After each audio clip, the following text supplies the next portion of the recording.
Abrir las Biblias por el Evangelio según San Mateo y continuando en nuestro estudio o en nuestra exposición sistemática del Evangelio de Mateo, llegamos hoy a un capítulo, el capítulo 12, en el cual vamos a tener una sección a la que he puesto como título Jesús es Señor del día de reposo.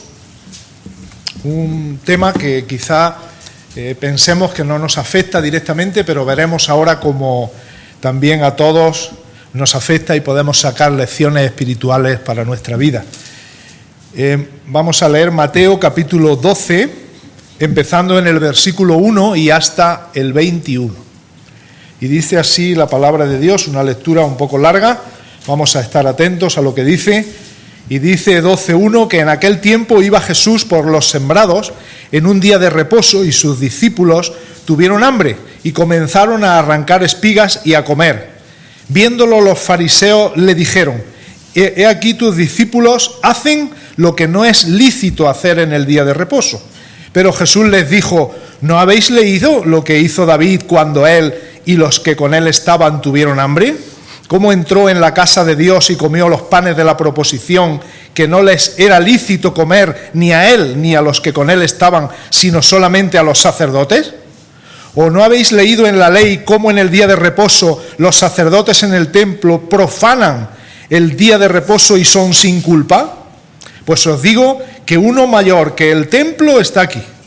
Y si supieseis qué significa misericordia quiero y no sacrificio, no condenaríais a los inocentes, porque el Hijo del Hombre es Señor del día de reposo. Y pasando de allí, vino a la sinagoga de ellos, y he aquí, había allí uno que tenía seca una mano. Y preguntaron a Jesús para poder acusarle: ¿es lícito sanar en el día de reposo? Él les dijo: ¿qué hombre habrá de vosotros que tenga una oveja y si ésta cayere en un hoyo en un día de reposo no le eche mano y la levante? Pues ¿cuánto más vale un hombre que una oveja? Por consiguiente, es lícito hacer el bien en los días de reposo. Entonces dijo aquel hombre: extiende tu mano. Y él la extendió y le fue restaurada sana como la otra. Y salidos los fariseos tuvieron consejo contra Jesús para destruirle. Sabiendo esto Jesús se apartó de allí y le siguió mucha gente y sanaba a todos y les encargaba rigurosamente que no le descubriesen, para que se cumpliese lo dicho por el profeta Isaías cuando dijo: he aquí mi siervo, a quien he escogido, mi amado, en quien se agrada mi alma, pondré mi espíritu sobre él, a los gentiles anunciará juicio, no contenderá ni voceará, ni nadie oirá en las calles su voz. La caña cascada no quebrará y el pábilo que humea no apagará hasta que saque a victoria el juicio, y en su nombre esperarán los gentiles. Hasta aquí la lectura de la palabra del Señor, y que Él añada su bendición sobre ella. La frase Jesucristo es el Señor, que solemos decir muchas veces, puede considerarse una de las afirmaciones más importantes de toda la Biblia. No digo la más importante, pero sí una de las más importantes. Es fundamental para la fe cristiana creer y expresar que Jesucristo es el Señor. De tal forma que si nosotros no creemos esta doctrina fundamental, es imposible ser salvo, tal como expresa el apóstol Pablo en la epístola a los Romanos, capítulo 10 y el versículo 9. Dice ese texto que si confesares con tu boca que Jesucristo es el Señor y creyeres en tu corazón que Dios le levantó de los muertos, serás salvo. Así que si una persona no confiesa y no cree que Jesucristo es el Señor, no puede ser salvo. Hace falta entonces reconocer que Jesús es Dios, es el Hijo de Dios y es el que tiene la completa autoridad como el Señor de todo lo creado, cielos y tierra, pero también hace falta vivir en consecuencia con esa declaración, adorándole, sirviéndole y entregándonos a Cristo en todas las facetas de nuestra vida. Es lo que se llama la doctrina del señorío de Cristo. ¿verdad? Una faceta que no solamente afecta a nuestra mente, sino también afecta a nuestra vivencia, a nuestra expresión diaria de nuestra vida. Una parte en concreto de todo ese señorío de Cristo es lo que afecta a la ética del día de reposo, a la ética que tiene que ver con nuestros días de descanso. Para los judíos era el sábado, para nosotros ahora es precisamente el domingo, ¿verdad?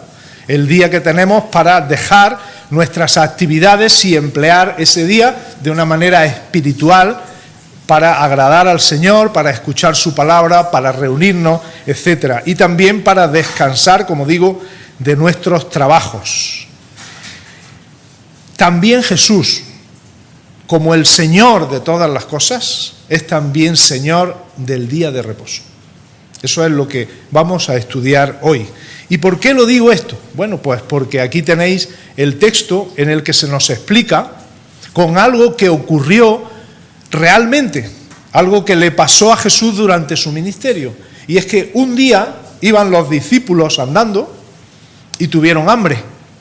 Y pasaban por en medio de unos sembrados y tomaron espigas con las manos y las frotaron, y de los granos que habían cogido de trigo, parece ser, se echaron en la boca y se pusieron a masticarlos, ¿verdad? Yo esto lo he visto hacer a alguien, yo no lo he hecho, pero parece que eso pues les quitaba el hambre, ¿verdad? Era como tomar un pequeño tentempié, una pequeña cosa, ¿verdad?, para intentar quitarse el hambre. Lo que ocurrió aquel día es que era sábado, era el día de descanso para los judíos. Y los fariseos iban muy cerca de los discípulos de Jesús, observándoles, estaban pendientes de lo que hacían, y nos dice el texto que en el versículo 2, viéndolo los fariseos, es decir, que ellos estaban atentos a lo que los discípulos hacían, por si hacían algo ilícito, por si hacían algo que estaba mal. Y cuando los ven hacer esto, que como digo era arrancar espigas y frotarlas con las manos para tomarse los granos, se quedaron mirándolos y no sabían qué hacer, ¿verdad? Si ir a decirles algo a los propios discípulos o ir a Jesús. Al final decidieron irse a Jesús y fueron a decirle: mira, Jesús, lo que hacen tus discípulos. Eso no es lícito hacerlo un sábado. Claro, nosotros esto no lo entendemos bien porque decimos, bueno, no es lícito porque es que estaban robando las espigas. No, ellos no le acusan de robo. Ellos les acusan de trabajar en sábado. Porque para ellos, según esas leyes que habían construido ellos, según esas minucias que ellos habían añadido a la ley, eran mandamientos de hombres que se lo habían inventado personas. Ellos decían que si tú arrancabas espigas en un día de reposo, era como segar.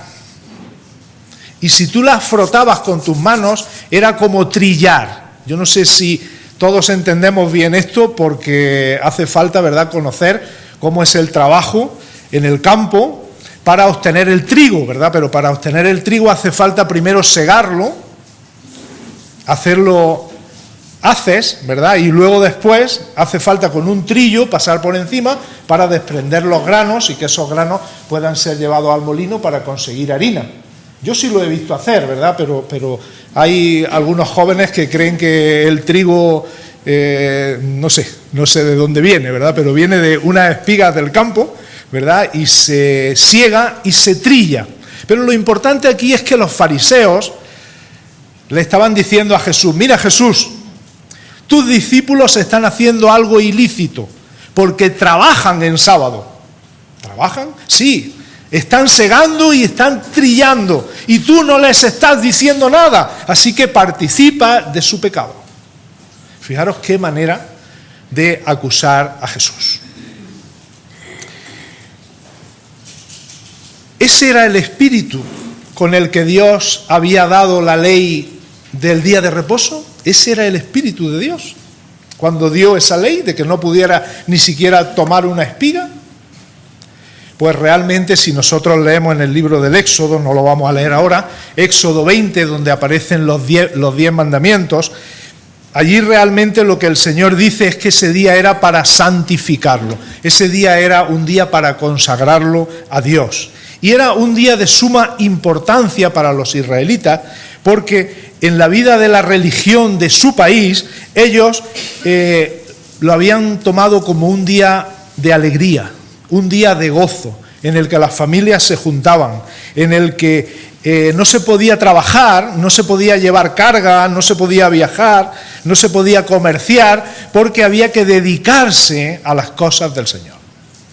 Y ese día era un día de bendición, era un día de gozo, era un día apartado, era un día santificado para Dios. Ese era el espíritu con el que Dios dio ese día para que el cuerpo descansase y también para que el alma pudiera tener paz y pudiera tener gozo en ese día.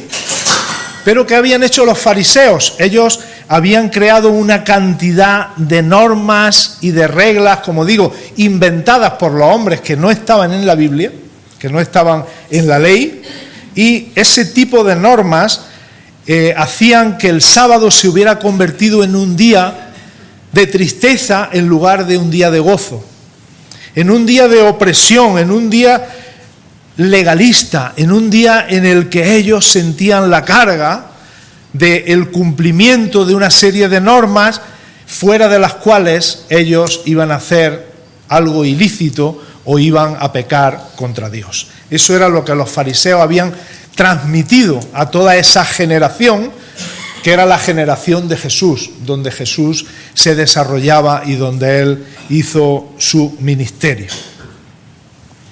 Ahora, ¿qué hizo el Señor? Él podía haberles contestado diciendo, mirad, esas son vuestras tradiciones, esas son vuestras costumbres, pero yo, como maestro, como un rabí que soy, yo tengo mis costumbres y yo sí que dejo a los discípulos que hagan esto porque lo digo yo. Pero Jesús no empezó por ahí. Jesús empezó yéndose a la Escritura, yéndose a citar la Biblia. Si cuando nosotros tenemos algún problema en cuanto a las tradiciones, en cuanto a las costumbres, en cuanto a las normas impuestas por los hombres, si tenemos un problema de ese tipo y no recurrimos a la Biblia, nosotros vamos a tener un problema, porque es parar unas costumbres con otras, es parar unas tradiciones con otras. Sí, es que yo la tradición mía que tengo es esta. Pero Jesús les dice, mirad, escuchad una cosa. Vosotros venid a mí para acusarme de que yo estoy haciendo algo ilícito, ¿verdad? Porque estoy consintiendo que los discípulos hagan esto que no está bien según vosotros en un sábado. Pero yo os voy a decir una cosa. Mirad, si vais a la ley, si vais a la palabra de Dios, vais a encontrar dos ejemplos interesantes que os van a ayudar. Fijaros cómo aún el Señor tenía intención de enseñarles, a pesar de la dureza de sus corazones. Estos hombres estaban totalmente endurecidos, pero Él les enseña y les dice, mirad, os voy a poner dos ejemplos. Uno, cuando David y sus hombres iban huyendo y tuvieron hambre y acudieron a un sacerdote para que si les pudiera ayudar, si les pudiera dar de comer. Y aquel sacerdote tomó unos panes que había en el templo, los panes de la proposición, y los dio para que David y sus hombres comieran. ¿Habéis leído esto? Y dicen ellos, bueno, sí, nos acordamos de que eso ocurrió. ¿Os dais cuenta cómo ahí la necesidad se impuso ante las normas? Había unas normas, ¿verdad? Esos panes no los podía comer cualquiera. Esos panes se tenían durante unos días expuestos allí en el templo, o en el tabernáculo en este caso, y después de esos días se los comían los sacerdotes y hacían unos nuevos. No los podía comer cualquiera. Pero David y sus hombres, como tuvieron hambre, pasaban por allí, pensó el sacerdote, bueno, es mejor que yo haga esta buena obra para darles de comer a estos hombres a que ellos se mueran de hambre. Vamos a proveer con estos panes.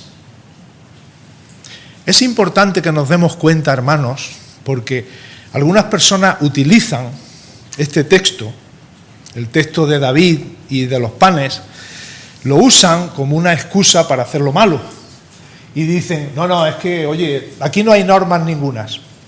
Podemos hacer lo que queramos porque como David entró en el templo y cogió los panes o se los dio el sacerdote y se los comió, no pasa nada. Es importante darnos cuenta que esto fue algo excepcional, no habitual. Ocurrió una sola vez y después nadie puede decir que en el tabernáculo o en el templo cualquiera pudiera comer de esos panes. Solo ocurrió esa vez. Ocurrió esa vez porque había una gran necesidad y Jesús pone el ejemplo. Mirad, es importante tener en cuenta las necesidades de la gente. Ejemplo número 2. Jesús puso otro ejemplo más. Os voy a poner el ejemplo de los sacerdotes cuando el día de reposo, cuando el sábado entran en el templo para ministrar. Se levantan temprano, se lavan, se ponen sus vestimentas, que son muy complicadas, van al templo, ofrecen los sacrificios, tienen que matar al animal, toman la sangre del animal, entran dentro del templo, se lavan las manos, hacen esto, hacen lo otro, los demás ya. El pobre sacerdote, cuando fuera la tarde, estaría cansadísimo. Pero como estaba ocupado en cosas santas, eso no es ilegítimo, eso no es pecado, ¿verdad? Y dicen los fariseos, ¿verdad? Y me estáis acusando a mí, les dice Jesús. O sea, lo que hacen los sacerdotes está bien porque lo hacen en sábado. Ellos trabajan en el templo. ¿Entendéis esto? Ellos trabajan en el templo y acaban cansados. Y lo hacen en sábado. Y no les acusamos, ¿verdad? No, porque son cosas santas lo que están haciendo. Y venís a acusarme a mí. Pues os digo una cosa, y se lo dice Jesús de forma muy clara. Uno mayor que el templo, en el versículo 6 tenéis eso, uno mayor que el templo está delante de vosotros. Así que si a los sacerdotes, que son hombres corrientes, normales, que son personas pecadoras, no les acusamos porque trabajan en el día de reposo, yo soy mayor que el templo. Y os digo más, que por delante de las prácticas rituales está la misericordia. Versículo 7. Jesús es la segunda vez en el Evangelio de Mateo que cita Oseas 6:6. Ya lo citó anteriormente, capítulo 9, y ahora lo vuelve a citar y dice, mirad, tenéis que entender una cosa porque vosotros no la habéis entendido. Vais delante de Dios y le presentáis los sacrificios, pero Dios no se agrada de los sacrificios si no van acompañados de un corazón rendido a Él. De tal forma que Oseas 6:6 dice, misericordia quiero y no sacrificio. Y alguien podría decir, Señor, pero tú eres el que has mandado los sacrificios. ¿Por qué nos dice ahora que no quiere sacrificio? Porque Dios no quiere nuestros sacrificios si no van acompañados de un corazón humilde. Él no los quiere, los desprecia. Dice que es mejor que no lo hagamos. Si en nuestro corazón nosotros no tenemos la lealtad y la voluntad de hacerlo por amor al Señor y también por misericordia hacia otros. Si nosotros no hacemos la obra de Dios de esa manera, Dios no se agrada de lo que hacemos. Y por tanto establece que está permitido hacer el bien en el día de reposo.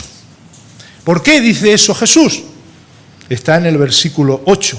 Porque Él es el Señor del día de reposo. Así lo dice la palabra de Dios y así es. Si nosotros, como decíamos al principio, declaramos como hijos de Dios que somos, que Jesucristo es el Señor, también Jesucristo es el Señor de nuestros domingos, de nuestros días de reposo. Él es el que tiene la autoridad en nuestras vidas no solo de lunes a sábado, sino también el domingo. Y en el caso de ellos también era así. Y ahora Mateo apoya todo lo que está diciendo Jesús y todo lo que había acontecido, ¿verdad?, aquel día cuando los discípulos iban por los sembrados. Jesús apoya todo esto en una historia real que ocurrió cuando Jesús entró en la sinagoga y se encontró a un hombre con una mano seca. ¿Y eso qué es de una mano seca? Bueno, pues parece ser que una mano seca era un hombre que tenía una mano más pequeña que la otra, la tenía de alguna manera inválida, y quizá algunos dicen también que el aspecto de la piel de esa mano era una piel mucho más seca que la otra. Al estar ese brazo enfermo, ¿verdad?, era una piel que causaba, ¿verdad?, más desprecio, ¿verdad?, que la otra piel normal. Entonces, es la historia que encontráis en Marcos también, encontráis en Lucas, del hombre de la mano seca.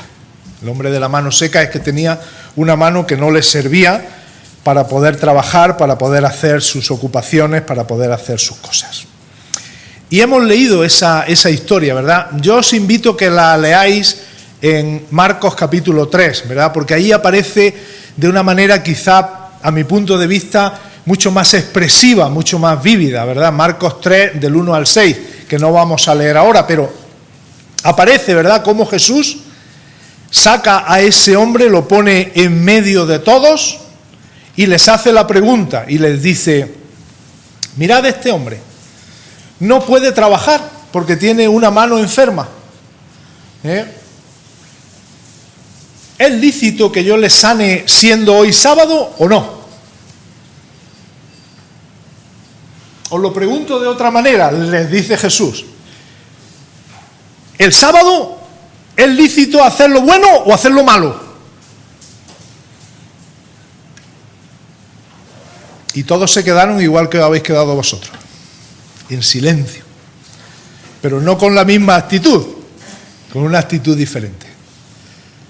Se quedaron en silencio y Jesús dice que les miró a todos, se entristeció, y aquí vemos los sentimientos de Jesús como hombre, se entristeció y dice a continuación que se enojó.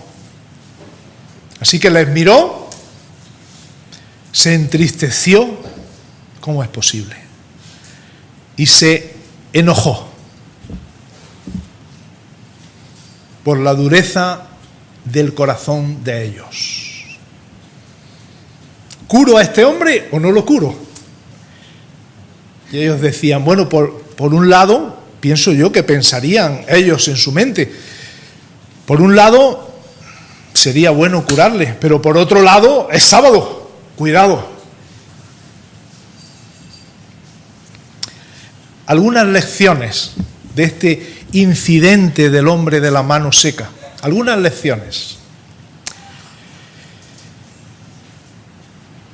Esto que aparece aquí se llama legalismo. Yo sé que os van a decir, cuando alguna persona le digáis, mira, yo no hago esto, o hago esto, porque yo no soy un legalista. Es decir, yo comprendo lo que es el Evangelio, lo que es la libertad cristiana, y por eso yo no hago esto o hago lo otro. Y alguien nos va a decir, mira, tú no sabes lo que significa legalismo. Legalismo es que tú te salvas por la ley, tú no te salvas por la gracia de Dios, tú te salvas por la ley. Eso significa ser un legalista. Es cierto que si vamos a la etimología de la palabra, un legalista es aquel que dice que uno, cumpliendo la ley, se puede salvar. Pero por extensión, nosotros también llamamos a estos fariseos legalistas. ¿Y por qué? Porque ellos ponían delante las normas, las tradiciones, los cumplimientos de las cosas, los ponían delante de los asuntos importantes de la ley de Dios, a saber, el amor, la justicia, la gracia, esas cosas que son las más importantes, no pueden ir las últimas. Y entonces ellos diezmaban el comino, diezmaban el eneldo, diezmaban las cosas más pequeñas, pero luego se olvidaban de lo más importante. Ellos, como dice el Señor también en una ocasión, colaban el mosquito y se tragaban el camello. Fijaros aquella hipérbole que usó el Señor para hacernos ver que ellos se fijaban en las minucias, en las cosas muy pequeñitas, pero en lo más importante, que es lo que hay en el corazón, en eso no se fijaban, les daba igual. Que no trabajen en sábado. Bueno, pero si el corazón está diciéndote que sí quieres trabajar en sábado, me da igual lo que les diga el corazón. Que no lo hagan, porque yo mando aquí. Eso eran los legalistas. Y con la historia del hombre de la mano seca, nosotros nos damos cuenta de algo importante, o de varias cosas importantes. La primera, la más importante, es que el seguir al legalismo ciega el corazón. Hace que nosotros no podamos ver la realidad completa, no podamos observar la espiritualidad completa, sino que veamos solamente una pequeñísima parte, porque las personas legalistas están tan centradas en lo externo, en lo que se ve, que no miran al interior, como hemos dicho. No le importa si tú crees o no crees, que lo hagas, es lo que le importa. Están tan obsesionados por los detalles que olvidan la verdadera sustancia de las cosas. Miran tanto las formas que no pueden mirar el corazón. Cuando una persona es legalista, se encuentra tan limitada,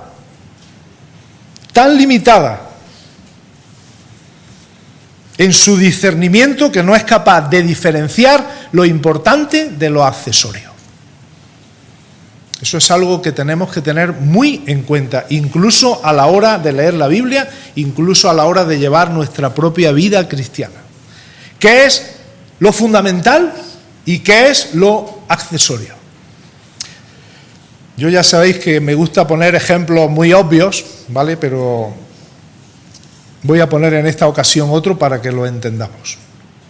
Imaginad que aquí en esta iglesia hubiéramos decidido tener la tradición de que, como aquí en esta iglesia, vamos a pensar que tuviéramos 150 años atrás, hubiéramos tenido testimonio, pues todas las personas que se suben aquí tienen que tener una corbata negra puesta. También muy mal gusto, ¿vale? Pero porque don fulanico de tal hace 50 años o 150, que fue el primero que estuvo aquí, él tenía la costumbre de tener una corbata negra siempre que se subía a predicar. Entonces todo el que se suba aquí tiene que ponerse una corbata negra. Yo me la pondría. Vamos, yo no tendría problema para ponerme mi corbata negra, no me iba a rebelar contra eso. Pero ahora imaginaros que viniera un falso maestro que nos viniera a predicar doctrinas que no son bíblicas. Viniera a hablar de la, no sé, no me quiero imaginar doctrinas raras, ¿verdad? Pero la prosperidad. Nos dijera, si tú visualizas el tener un chalet en la playa, tú visualízalo que al final lo vas a conseguir. Y tu vida, a partir de que te entregues a Cristo, va a ser una vida de riqueza. Y vas a ser muy rico y vas a tener todo lo que quieras. Y vas a tener salud, nunca te vas a poner enfermo. Y nos viene ese falso maestro y nosotros los ancianos estamos un poco despistados porque viene con corbata negra. Porque viene con corbata negra, hermanos. Y le decimos, ¿quiere usted predicar? Sí, yo. Además sé que solo lleváis la corbata negra. Como os digo, es un ejemplo burdo, ¿verdad? Como me gusta a mí ponerlos, para que se entienda bien y para que uno diga, vamos, es que eso ni se nos pasaría por la cabeza. Claro, ni se nos pasaría por la cabeza, pero desde ahí tenemos que ir bajando, hasta llegar al sitio en donde sí de verdad estamos.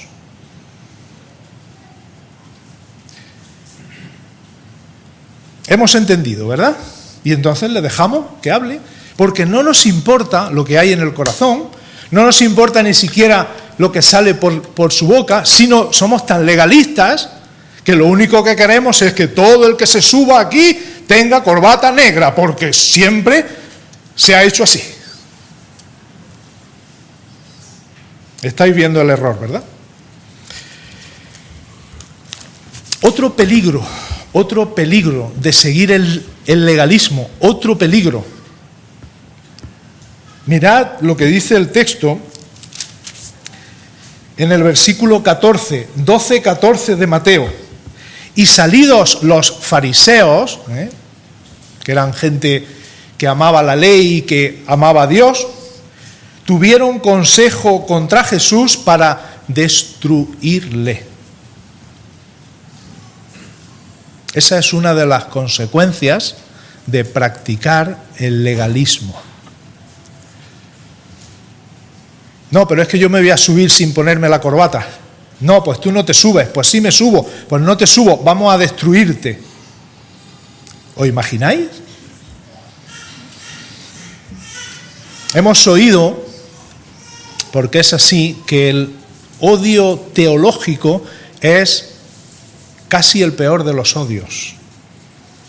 Como nos decía Pedro, el odium theologicum, porque hasta tiene una frase latina y todo. Ese odio de unas religiones contra otras, ese odio que hizo que de aquí de España echaran, el que estuviera en aquel tiempo, a los judíos, ese odio de la persecución, ese odio de la Inquisición, ¿para qué? Para mantener sana la doctrina, para mantener la fe. Y ahí tenéis nuestros queridos reyes católicos, en el siglo XV, proclaman que a partir de ahora vamos a tener un órgano especial que se va a llamar la Santa Inquisición, y que hasta entrado el siglo XIX no se puede abolir de España. En tiempos de la reina regente María Cristina y en tiempos en que estaba de ministro Martínez de la Rosa, año 1834 o por ahí. Desde el año 1400 y algo hasta el año 1800, casi 4 siglos, la Inquisición española, con los autos de fe, manteniendo sana la doctrina cristiana. Legalismo. ¿Y qué hacían? Pues todo tipo de barbaridades, hasta mandar a la hoguera a las personas. Estamos en contra 100% de que esa sea la manera de hacer que las personas puedan conocer a Cristo. Estamos en contra de que nuestra fe se deba transmitir de esa manera. Estamos en contra de usar la marginación, la manipulación, el chantaje, la tortura para que otras personas puedan conocer al Señor. Estamos totalmente en contra. Y cuando la Iglesia en su historia larga lo ha hecho, no esta Iglesia, sino la Iglesia en general, los que se llamaban cristianos, nosotros los denunciamos porque estamos en contra de ello. Pero tampoco aceptamos las artimañas, los manejos o las presiones para obligar a otros a aceptar la fe cristiana o sus prácticas. Nosotros tenemos respeto a la dignidad cristiana y entendemos que el legalismo no es eficaz, no da resultado, no da fruto cuando presionamos a las personas a que crean en Cristo si ellos no quieren creer en Cristo. Es algo voluntario. Y entonces, ¿qué podemos hacer? Dios nos ha dado recursos para llevar a las personas a Cristo. Uno es la predicación de la palabra, otro es la oración, otro es el testimonio personal. Así es como nosotros atraemos a otros a la fe de Cristo. No a través de la presión, no a través de la fuerza, no a través del chantaje, no de la manipulación y mucho menos de los castigos y todas esas cosas que hemos visto. Y nosotros diremos, bueno, no sé por qué nos estás diciendo esto, si nosotros tenemos ya tan lejos toda esa historia. Mirad, hermanos, os lo digo por experiencia, todos tenemos un pequeño legalista dentro, todos. Con mucha frecuencia, más de la que quisiéramos, intentamos imponer nuestros gustos, nuestras tradiciones, nuestras costumbres, nuestros puntos de vista, sin tener en cuenta lo que dice la palabra de Dios.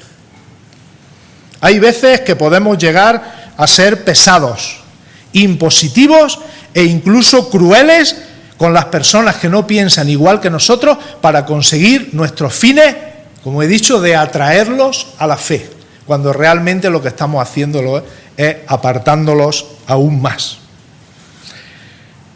¿Y por qué esta historia está metida aquí en medio y por qué Mateo hace esta selección de historias? Porque a continuación nos va a hablar de cómo hacía las cosas nuestro Salvador, nuestro Señor Jesús. Mirad el versículo 15, estáis ahí, ¿verdad? En el versículo 15 encontramos todo lo contrario que los fariseos habían hecho. Para los fariseos hay que mantener la pureza de la fe. El sábado no se puede quebrantar, no hay que hacer nada ilegítimo en sábado. Mirad el versículo 15. Cuando supo esto Jesús, se apartó de allí y le siguió mucha gente y sanaba a todos y les encargaba rigurosamente que no le descubriesen. Dos cosas aquí del Señor. O tres. Una, se apartó de ellos. Se apartó de ellos. Querían destruirle, él se aparta de ellos. Dos, comienza a sanar a personas. Fijaros que muestra de lo diferente que es nuestro Señor a los fariseos. Lo que querían los fariseos era destruirle a él. Y él lo que hace ahora es curar a personas. Fijaros qué contraste tan marcado, tan importante para que nos demos cuenta de a dónde lleva el legalismo y a dónde lleva el amor de Cristo. Son dos cosas muy diferentes.